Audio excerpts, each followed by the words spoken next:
we are reaching levels of memology that shouldn't be possible. Disney just announced their casting choice for Snow White.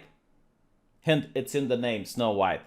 And it seems to be this actress with pronouns in the bio. By the way, like the pronouns in the bio, and I keep saying this, it reminds me of the Christians that love to have like those thick golden crucifixes around their neck in order to show how pious they were. This to me, it's like actors trying to show how progressive they are, because being progressive is very important. Now, I'm reading this article, and they tell me how talented and how amazing and what a good actress this lady is, and I'm pretty sure she is. But I wonder if I was to make a movie about the Holocaust and I decide to cast, I don't know, let's say Eldris Elba as Anne Frank. Do you think Variety would make an article saying how talented and what a great actor and what an amazing person Eldris Elba is, and congratulate me for my very brave and stunning casting choice? Right? Because like I'm really thinking about it, because you get this bizarre take where Disney was very concerned about finding someone to play Aladdin, like finding the correct actor, finding the correct pedigree, the correct heritage, in order to get someone to play as the fictional character from Agrabah. And all of a sudden, ethnicity mattered, right? Like all of a sudden, it mattered, just like it mattered with Mulan. Like they wouldn't cast a black Mulan now, would they? Right? So all of a sudden, like they're very aware of having people that look the part, but in this case, they don't seem to be. And it's also interesting that you get people on Twitter which insult people like me for pointing out the elephant in the room and having given the audacity to create a conversation about it. But the same people on Twitter harass the actress who played Jasmine because apparently she doesn't have the correct heritage for Agrabah because she's half English. So how dare they cast like someone that's half impure, I guess. So to me, it's really bizarre because they will say, well, yeah, but like historically, there has been a lot of whitewashing.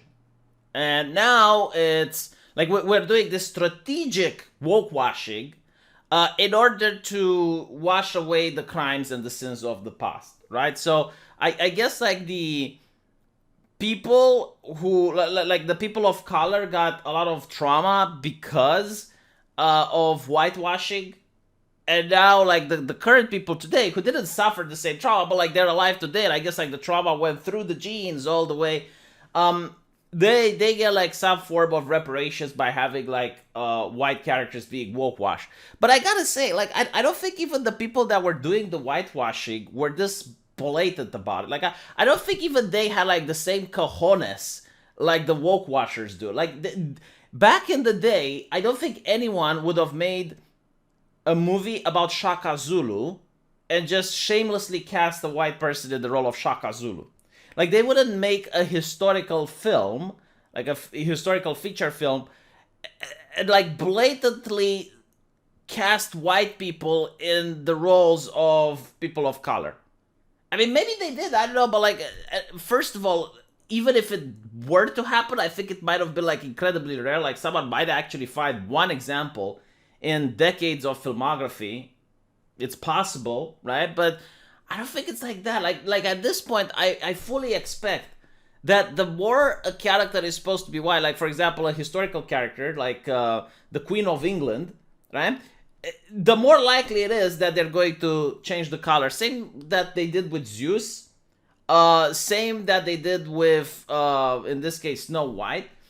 And it's bizarre, right? Because again, you can cast an Asian woman and you have your diversity, and she might even look the part. Like casting an Asian woman might even be, in some cases, a better choice because she can be like a lot more white than an actual white person. I mean, I know some Asian actresses that are bleach white, and that would make sense, right? Because that's what Snow White is. Like the reason you name her is because she looked like the snow, and it was considered to be a standard of beauty and nobility at the time, so that's why they called her Snow White. I am I missing something out? But anyway, like I'm generally wondering, like if there is a market for this, like if people still want to go see the Disney remakes. right? Because this is the main problem, like the lack of creativity. They don't have any more creativity. Like, what's the last original thing that Disney made? Um, I think it was Frozen, but how long ago was that? Right? Like, they're not making original stuff anymore. They're just making live adaptations, and I just don't understand who wants to see them. A couple of them were fine, but like if you look at Mulan, I mean, even people in China didn't go to see that.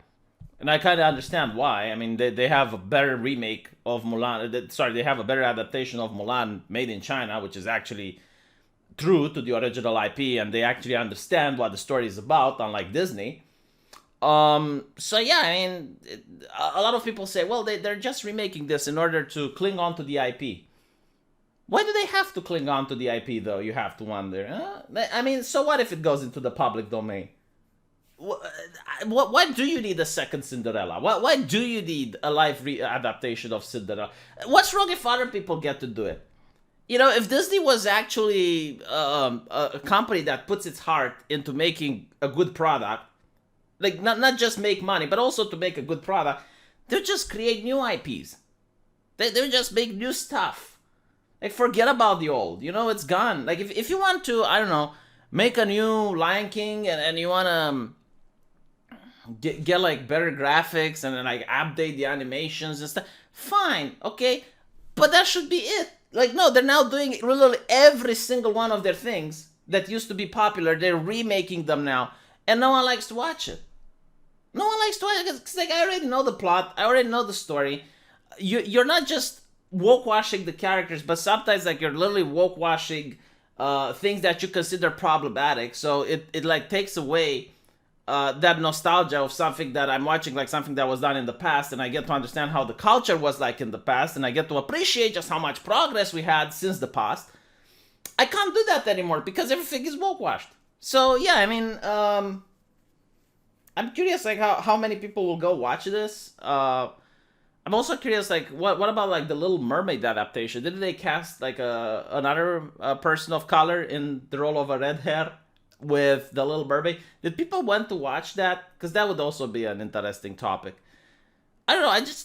I mean, I used to love Disney. By the way, like when I was a kid, I loved Disney animation more than anime, hands down. Like I think like some of the best stories that were made were Disney animations, and it's sad to see that this is the state, that they're not creating anything more original. Like they just said, "Look," and when they do create something that's pseudo original, like a spin-off, you know, Cruella de Vil is not actually the worst villain. Like, she's just misunderstood. You just didn't get her.